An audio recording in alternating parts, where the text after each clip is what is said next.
برج برج الحوت، ازيكم حبايبي؟ عاملين ايه؟ مريم معاكم من قناه ميار رحم سكايلايت. النهارده ان شاء الله معايا تاروت كحوت. هيكون يعني اول اسبوع ان شاء الله من شهر آه نوفمبر. ويلا بينا كده اهوت، وحشتوني طبعا. بسم الله الرحمن الرحيم. اولا عايز اخد لك كارت من الكام يوم اللي فاتوا. 10 اوف 1. كام يوم اللي فاتوا 10 اوف 1.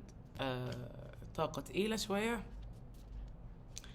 بيج اوف كابس، 2 اوف كابس. اوكي، طاقة تقيلة، بس في وسطها كده امنيات، ووسطها برضو حد فاتح قلبه قوي. حسك انت اللي فاتح قلبك قوي، وحاسه الامنيات ديت اتجاه الشيء ليه علاقة برغبات القلب الحياة. تعالى كده ناخد كارت كمان علشان نكمل طاقة الماضي هنا. التين اوف بنتكلز، وكأنك بتقول لي اللي انا عايزه. آه آه مش عارفة ليه حاساك كنت في طاقة انك بتجذب حاجة حلوة لنفسك، وبعد كده دخلت بعض الامور اللي عطلت الشيء اللي انت كنت بتمشي وراه او ناحيته. كأنك ماشي في طريق ومبسوط جدا انك ماشي في الطريق اللي انت عاوز تمشي فيه، الطريق اللي انت اخترته، الطريق اللي انت شايف ان هو مناسب ليك، وفجأة واحدة وقفت في طريق. ايه اللي بيحصل ده؟ حاجة بتحصل، رحت تشوف ايه اللي بيحصل، ده خدك من الشيء الجميل اللي انت كنت ماشي اتجاهه. ده بالظبط اللي بيحصل هنا. تعالى كده اخد لك كارت من طاقة القراءة، وطبعا طاقة القراءة هي طاقة اسبوعك.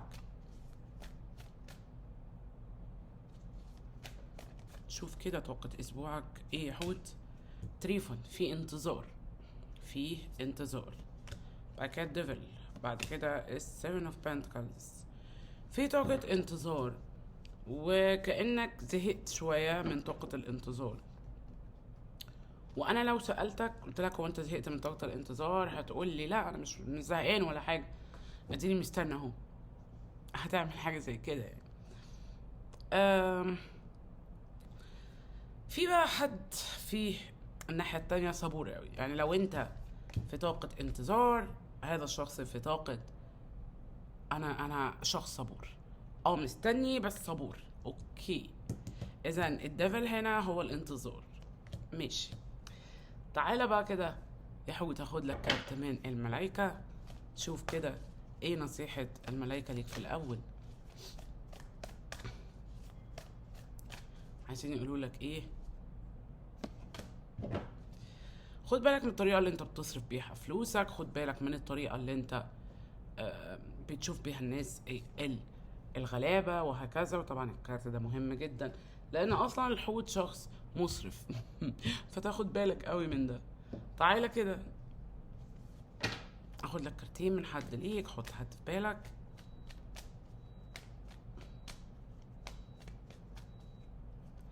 كارت الاول هنا كارت الاول هي حد بيقولك انه ضايع من غيرك.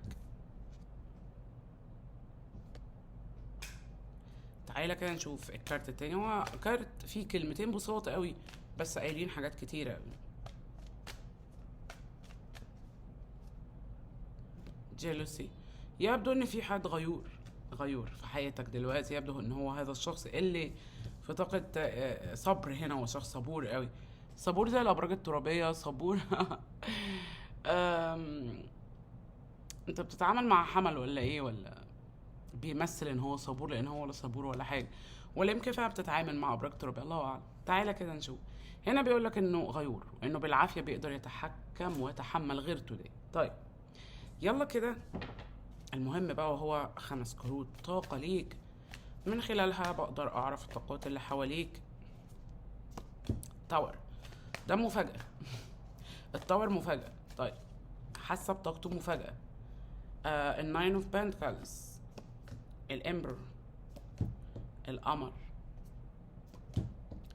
النايت اوف بنتكلز. لا ده فعلا شخص صبور قوي لدرجة انه منتظر بالصبر غريب غريب. يعني هو كأنه مش عارف ايه اللي بيحصل، والقمر بيقول لي كده، بس منتظر برضه. على فكرة القمر بيمثلك، يعني القمر ده كارتك. القمر كارت الحوت، تعرفوا كده. هو منتظر ما يعرفش فيه ايه، ما يعرفش ايه اللي بيحصل، بس مستني. كأن عنده فيجن او عنده رؤية للي هو عاوزه يحصل ما بينه وما بينك. دلوقتي حساك بدأت مرة تانية تستعيد نفسك، تستعيد آه طاقتك من اول وجديد. تعالى كده نشوف تاني كارت. هذا الشخص جميل قوي في انتظاره غيرك. الهيروفانس، اوكي. التين اوف كاب، الفور اوف بانتكلز، الفول،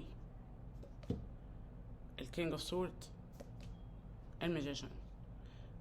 دي بقى المانيفستيشن بتاعتك، او دي الشيء اللي انت بتجذبه، وهو هنا دلوقتي.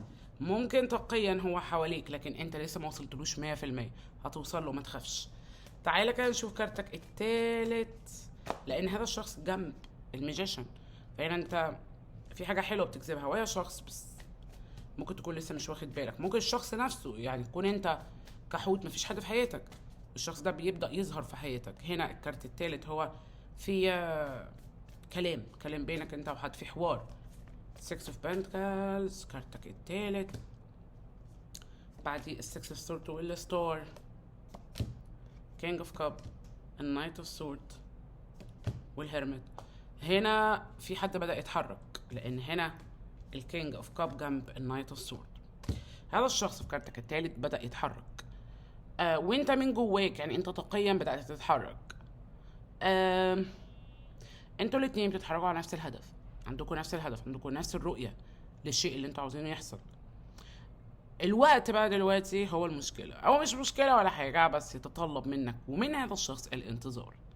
انتظار ايه؟ انتظار ان الدنيا ترجع حلوة تاني، او انتظار ان انتوا الاتنين تتلاقوا، حتى لو لسه انت في شخص جديد في حياتك، مفيش حد في حياتك وعايز حد جديد.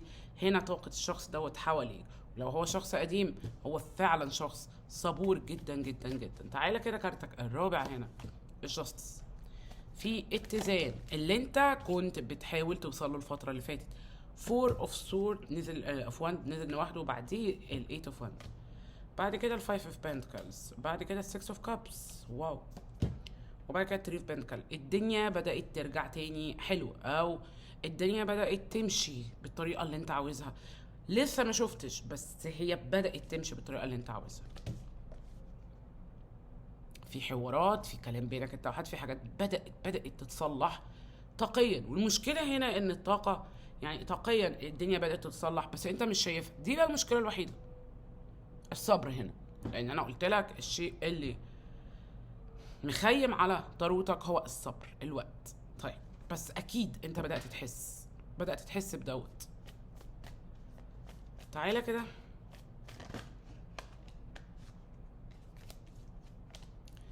ندخل على كارتك الرابع، وده الرابع الخامس صح؟ الرابع، هقول الرابع. الفور اوف سورد، عندك استشفاء، طاقة استشفاء قوية جدا. الكوين اوف وانز، التو اوف بنتكل، اللافر، الهانجت مان، السيفن اوف كابس. انت عارف انت عاوز ايه على فكرة، يعني انت عارف انت عاوز ايه، وعارف عاوز تمشي بأنهي اتجاه. وهنا في حب، في طاقة فيها حب كبير قوي بينك انت وحد، ده جاي في السكة. دلوقتي اللي انا بطلبه منك تبدأ تاخد بالك من نفسك، من الويل، من كل حاجة، الويل بين كل حاجة. لانك اكيد حاسس بشد حد، كأن في شيء حلو بيشدك، حاسس بشغف، حاسس بشيء عاوز يحصل، صح؟ خليه بقى يحصل، يعني الشيء الجميل اللي عاوز يحصل دوت خليه يحصل. هنا الكوين اوف بنتكلز، بعديها النايت اوف كابس، بعديها السيفن اوف سورد، بعديها الورلد. في حلقة بتنتهي وبتبدأ بعديها حلقة جديدة، والحلقة الجديدة حلوة قوي، افضل قوي من الحلقة القديمة. فيها الايس اوف سورد، وهو الايس اوف سورد وانت في الهاي بريست، يعني انت هنا بعد استشفاء جميل قمت بيه، قلبك اتفتح قوي، وفي طاقة جديدة جاية لك في الطريق. اللي انا بقى عايزة اقوله هنا ايه؟ النمسيس او العدو الوحيد ليك يا حود دلوقتي هو الصبر، الشيء اللي انت صابر فيه، منتظر قوي وعاوز الشيء يطلع من اي حته، او الحاجه الحلوه تيجي بسرعه. خليها شيء بسرعه، خليها تيجي براحتها.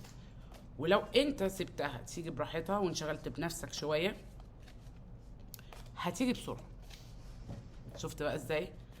اذا النصيحة هنا انك تنتظر، وانك تخلي الانتظار دوت شيء جميل مش شيء وحش. بمعنى ايه؟ انا لو منتظر شيء هشتغل على نفسي لحد ما الشيء دوت يجي، لحد ما الشيء دوت اشوفه ظاهر في الواقع بتاعي. ده اللي عليك دلوقتي، اللي عليك دلوقتي انك تبدأ خطوات كده هتوصل بالظبط اللي انت عايزه، بالظبط بالظبط. طيب فعشان كده قلت لك خد بالك الوقت، خد بالك ان الشخص اللي معاك هنا هو شخص صبور قوي، غيرك هو شخص في منتهى الصبر. بس فكويس جدا ان انا هنا النهارده عشان اقول لك كده، عشان اقول لك خد وقتك، بلاش تستعجل. اللي انت عايزه جاي بالظبط، بس يا ريت تديه وقته.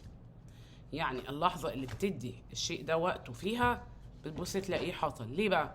لأن هنا أنا شايفة اتنين شخصين عندهم نفس الطاقة، متشاركين في نفس الطاقة، طاقة انتظار، متشاركين في المشاعر، حتى في طاقة الشغف، طاقة أنا عاوز دوت يحصل دلوقتي، أو أنا عاوز الشيء دوت يحصل فيه إنجاز بقى، يجي بسرعة. الطاقة دي انتوا الاتنين فيها، لكن انت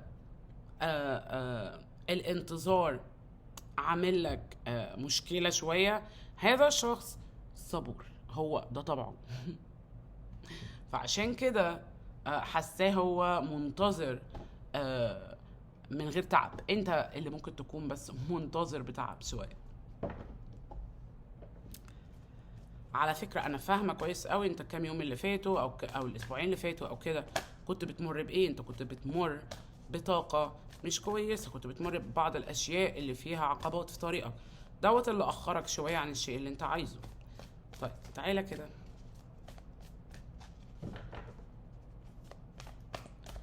هاخد لك كارت من الملايكة.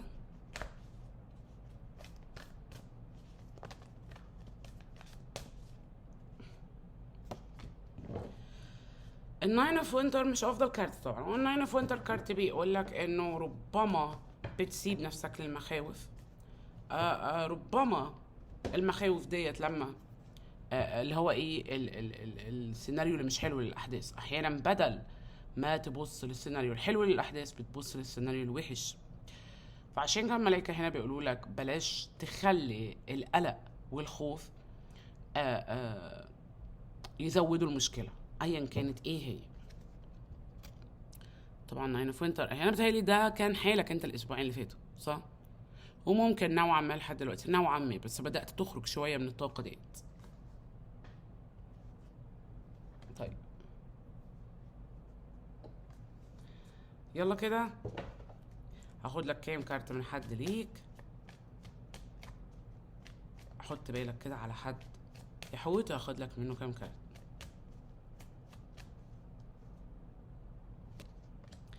الحقيقة هنا هذا الشخص بيقول لك انك وحشته، وبيقول لك انه يتمنى ان الدنيا تكون مختلفة عما هي عليه دلوقتي.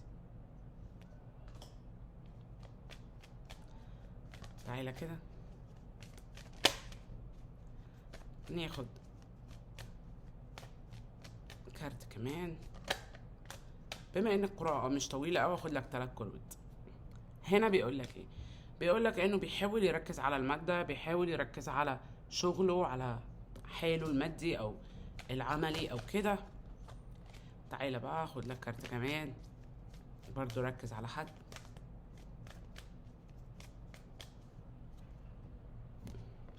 واو، هنا الحقيقة بيقول لك let the past go، والباست هو يلا ننسى الماضي، يلا ننسى اللي حصل فيه، يلا نبدأ من جديد. بشكر الحوت جدا، اشوفك الاسبوع الجاي وبالليل في القراءة المسائية. بيس.